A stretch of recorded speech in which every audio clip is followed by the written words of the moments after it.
5 friends discover an ancient book in a remote cabin. Look, nobody said this is gonna be easy. You don't understand. Reading from the book, they accidentally summon a powerful demon. You are all going to die tonight. As the demon attacks them, they struggle to survive in Evil Dead. Hi, I'm Sean. I'm Brenna. And I'm Liz. And we're going to talk about Evil Dead, the remake of Sam Raimi's The Evil Dead. We've all just seen it. Who wants to talk about the evil? Well, it's very different from the original. I think we should just get that out of the way right now because the original film is campy and fun and goofy and... Are you trying to say this isn't campy, fun, and goofy? I am, yes. That is what I'm saying, yes. This incarnation of Evil Dead is about 5 20-somethings who go to a cabin in the middle of the woods to help one of them recover from drug addiction. And while they're there, one of them finds a book that says, "Don't read me," so then they read it, and demons come, and bad things happen. Well, that's the best setup of a horror film that I've actually seen in the past 10 years, is rationalizing not leaving a cabin in the woods because of a drug addiction. Mm-hmm. That made the movie for me. It set up and started off on a very positive note. She's going cold turkey, and she says, I want to leave. And they say, no, you can't leave because you have to go cold turkey. And the fact that she has overdosed before and the stakes are really high and she's actually died before and they brought her back through a defibrillator, it brought it home. That's pretty much where the logic and the rationality and the good story structure ends. My biggest problem with the movie, perhaps I'm angry with the marketing campaign, where the poster says, the most terrifying film you will ever experience is plastered all over the posters. And to be quite frank, I didn't think the film was very scary.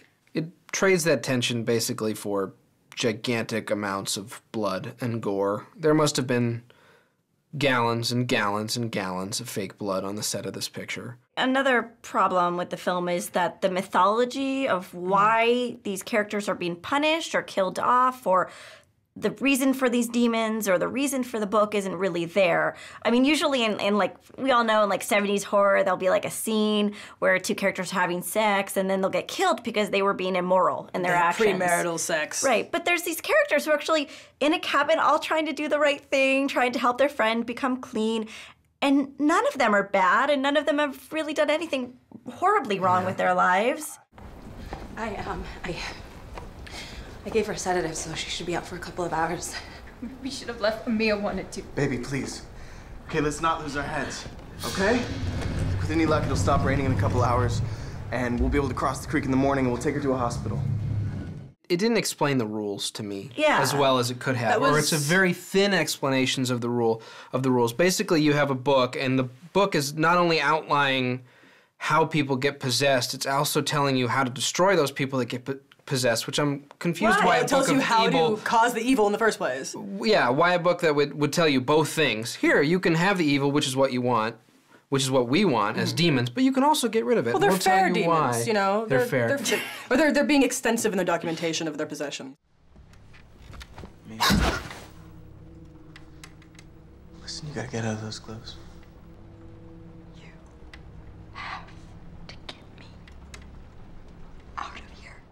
I did think Jane Levy, who played our main character of Mia, was pretty good. She had the task of acting like a possessed woman, and she was derailed. She was wonderful. She was chaotic and scary. And then when she played the counterpart, Mia, unpossessed, she was vulnerable and sweet and a lot of range shaky. in that character, yeah. I mean, you've got basically drugged out Mia, you've got possessed Mia, you've got young, innocent, quirky Mia. She's the only character with character development.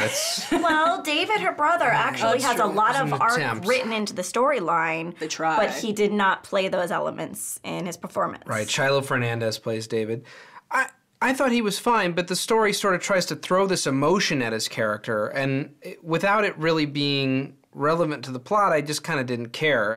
So this film is directed by Fede Alvarez, and it's actually his first feature, which is really unusual to take on such a well-known franchise as a first-time feature filmmaker. He's got a lot of horror shorts, so I think that they felt that he could handle it, and I think that was not misplaced trust, because he seems to know what he's doing with the camera. He has a lot of interesting shots set up, a lot of extreme angles. Like there's one that's even upside down and then writes itself. And he's good at setting up the shots that are supposed to be scary. Whether it's him or the script, I feel like most of the scares are telegraphed. And it's just a lot of style that just is neat to look at, but doesn't really get you in the mood of being in a horror film. Yeah. Mia, put the gun down. Put the gun down, please. I think the sound design was really special because there's a couple instances where Characters are cutting their cheeks off. characters are cutting their face off, but you don't see it. So if you're familiar with Evil Dead, you know what's happening when you're hearing that sound. And if you're not familiar with Evil Dead, you're going, I wonder what that sound is. And it just sounds great. So if you know, you're just like, oh. And they reveal it, and you're like, oh, that's what that sound was. So there's little things like that that I think are really awesome. If you enjoy massive buckets of blood, then Evil Dead is for you. I just don't think anyone else is gonna care. Skip it. So those gore fans who are unfamiliar with Evil Dead can enjoy it for a horror film, and those who are familiar can enjoy the nods to it. So I say stream it. Please, please, please just rewatch the original movie. And as far as this Evil Dead goes, skip it. Well, our vote's set up to a half ticket, which is a skip it for Evil Dead. Cheers. Cheers. To Sam Raimi and Bruce Campbell. Yay! A keg's worth, if not more, of blood.